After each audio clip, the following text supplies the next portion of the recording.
J'ai pris ma pioche et j'ai fait des trous autour de certains pieds pour voir s'il y avait une cale de greffe. Et en fait, à 5 cm, on a un pied comme ça, qui fait quasiment 30 cm. Et sans greffe.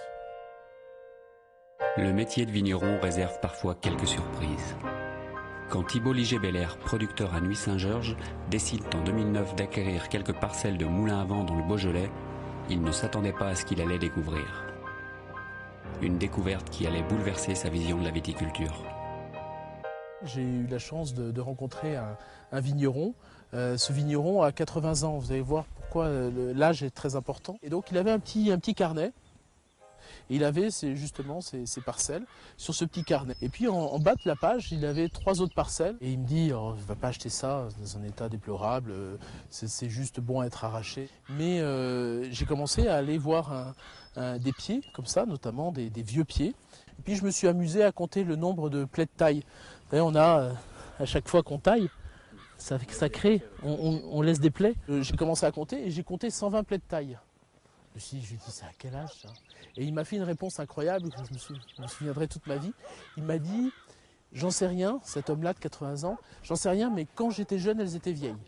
Et là, je me suis dit, c'est incroyable. Donc, elles ont quoi, 130, 140, 150 ans?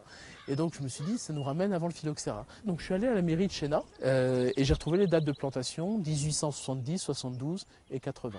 Et je me suis dit, on va faire une cuvée particulière qu'on a appelée les vignes centenaires. Des vignes contemporaines de Napoléon III, plantées en franc de pied, quasiment disparues dans l'Hexagone au XIXe siècle, pensait-on. Toutes détruites par le phylloxéra, un puceron ravageur venu d'outre-Atlantique et remplacé par des vignes greffées sur des pieds américains résistants à l'insecte. Un patrimoine végétal historique inestimable à préserver, à entretenir et peut-être plus. Une alternative pour la viticulture du futur, un moyen de lutte contre le dépérissement de la vigne et d'adaptation au réchauffement climatique.